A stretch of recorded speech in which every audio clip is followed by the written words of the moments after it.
Shalom, family. Religion says Paul was very clear, but Scripture says Paul is hard to be understood. Today we will examine the entire chapter of Romans 14. Contrary to popular tradition, I propose to you that Romans 14 never talks about the Sabbath or eating unclean food, and the entire chapter is talking about disputes over eating. Let's begin. Romans 14:1. Him that is weak in the faith receive ye, but not to doubtful disputations.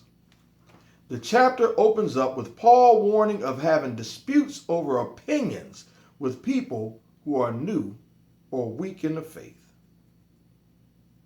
Romans 14:2-6. For one believeth that he may eat all things.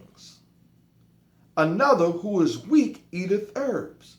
Let not him that eateth despise him that eateth not, and let not him which eateth not judge him that eateth. For God have received him. Who art thou to judge another man's servant? To his own master he standeth or falleth. Yea, he shall be holden up, for God is able to make him stand.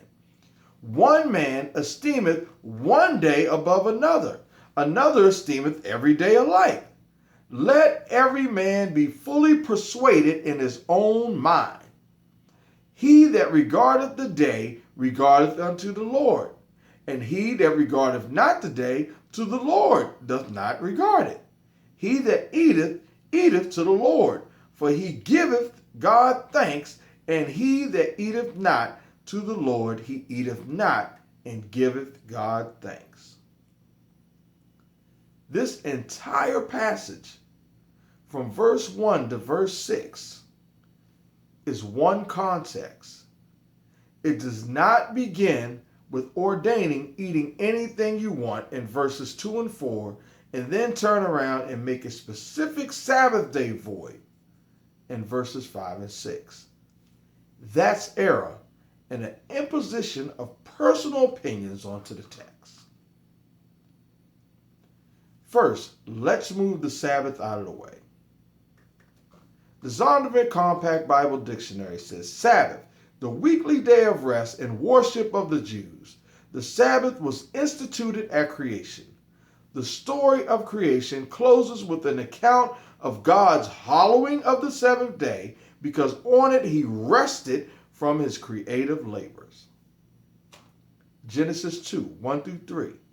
Thus the heavens and the earth were finished, and all the hosts of them. And on the seventh day God ended his work which he had made, and he rested on the seventh day from all his work which he had made. And God blessed the seventh day and sanctified it, because that in it he had rested from all his work which God created and made. Before Adam, before Abraham, before Moses, and the Sinaitic covenant, God blessed and sanctified the seventh day of the week as his own holy day. So, Paul, a Pharisee in his own right, educated at the feet of Gamaliel, according to the strict manner of the law of his fathers, is not talking about opinions on which days they should keep the Sabbath. So what is Paul talking about? Here we have to have an historical understanding of the world Apostle Paul was entering into. If a doctor were to perform a high-risk medical procedure on a patient, ignoring the patient's medical history, the doctor would be negligent in his practice and considered inept. Yet theologians open the Bible all the time, void of the historical context, and apply their presuppositions on Scripture. Most interpretations or misinterpretations come from a place of perspective. Rather than looking at the dynamics of the ancient Eastern world surrounding a text, most are applying modern Western cultural biases onto a given text. Now, The context of the doubtful disputations are disputes over opinions of specific fasting days. Paul speaks of two categories of people. One eats all things, while the other only eats vegetables. One regards a certain day, while the other does not. One eats, while the other doesn't. The dispute is over eating or not on certain days. Some believers fasted from meat or wine, and some didn't eat at all, and some did eat. But the doubtful disputations were on which days to fast.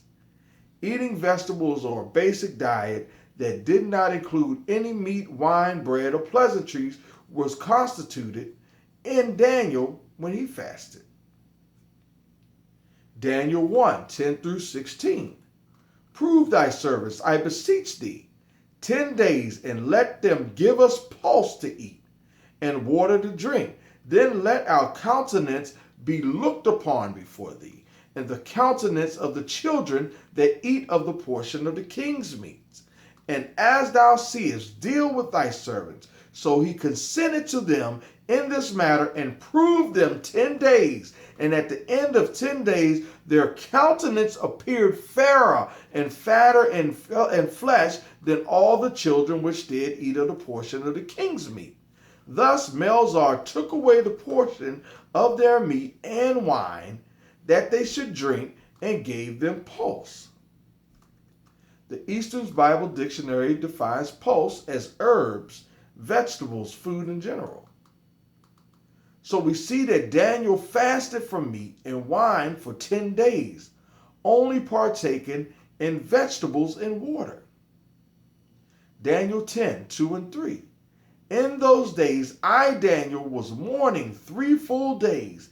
I ate no pleasant bread, neither came flesh nor wine in my mouth, neither did I anoint myself at all, till 3 whole weeks were fulfilled. Fixed fast days was by tradition, not by scriptural ordinance. Paul warned not to judge one another and be thankful whether you eat or fast. Either way is done to the Lord. It was not wrong to fast or eat on any day. Be fully persuaded in your own mind what you do. The Jewish Virtual Libraries add some historical context to this conversation. Individuals, however, especially after the destruction of the temple, took upon themselves to fast every Monday and Thursday. The halakha is that in such cases the individual, in contrast to the community, has to commit himself to fast during the afternoon or the preceding day. It was also possible to fast for a specific number of hours. On some occasions, the fast was not a total one, but people refrained only from meat, wine anointed with oil, and other pleasures. In Luke 18, a Pharisee declares, Luke 18 and 12, I fast twice in a week. I give tithes of all that I possess. The Pharisees were known to fast regularly on the 2nd and the 5th days of the week, which would be, again, Monday and Thursday. The Didache, the teaching of the 12 apostles, in Didache 8 says, do not let your fast coincide with those of the hypocrites. They fast on Monday and Thursday, so you are to fast on Wednesday and Friday. Now, I would like to bring forth 2 witnesses from the 2nd century. The first, early church father Irenaeus, Bishop of Lyon, who lived from 130 AD to 202 AD. His work against heresies, written about 180, was a refutation of Gnosticism. Irenaeus says, for the controversy is not merely as regards the day, but also as regards the form itself of the fast. For some consider themselves bound to fast one day, others 2 days, others still more, while others do so during 40. The diurnal and the nocturnal hours they measure out together as their fasting day. And this variety among the observers of the fast had not its origin in our time, but long before in that of our predecessors, some of whom, probably being not very accurate in their observance of it, handed it down to posterity, the custom as it had, through simplicity, private fancy, being introduced among them. And yet, nevertheless, all these lived in peace one with another, and we also keep peace together. Thus, in fact, the difference in observing the fast establishes the harmony of our common faith. And that's from the Ante-Nicene Christian Library, Volume 9. Merriam-Webster's Dictionary defines the predecessor as one that precedes, especially a person who has previously occupied a position or office to which another has succeeded. Their predecessors would have been the apostles in the first century church. The next witness come from the 2nd and 3rd centuries, and that is early Father Tertullian of Carthage, who lived from 155 AD to 240 AD. He was instrumental in shaping the vocabulary and thought of Western Christianity. Tertullian says, "For so far as pertained to fast, they opposed to us the definite days appointed by God, as when in Leviticus the Lord enjoins upon Moses the 10th day of the 7th month, a day of atonement, saying, Holy shall be to you the day, and you shall vex your souls, and every soul which shall not have vexed in that day will be exterminated from his people." At all events, in the Gospels, they think that those days were definitely appointed fasts in which the bridegroom was taken away, and that these are now the only legitimate days for Christian fast, the legal and prophetical antiquities having been abolished. For wherever it suits their wishes, they recognize what is meaning of the law and the prophets until John, that with regard to the future, fasting was to be indifferently observed by the new discipline or choice, not of command, according to the times and needs of each individual. That is, withal, had been the observance of the apostles, imposing as they did no other yoke of definite fast to be observed by all, generally, nor similarities of stations either, which they think have withal days of their own, the 4th and 6th days of the week, but yet take a wide range according to the individual judgment, neither subject to the law or giving precept, nor to be protracted beyond the last hour of the day, since even prayers, the 9th hour, generally concludes after Peter's example, which is recorded in Acts. And that's from Tertullian, chapter 2, Arguments of the Psychics, drawn from the law, the Gospels, the Acts, the Epistles, and the heathenish practices. So we see that historically there were disputes over fasting days, which is not rooted in Torah.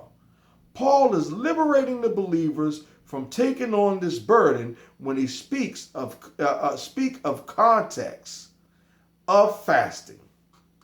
It's not just what we're reading in the context, in the chapter, It's not what we're just reading that's the context of the chapter, but the historical significance encompassed around that chapter is important for context.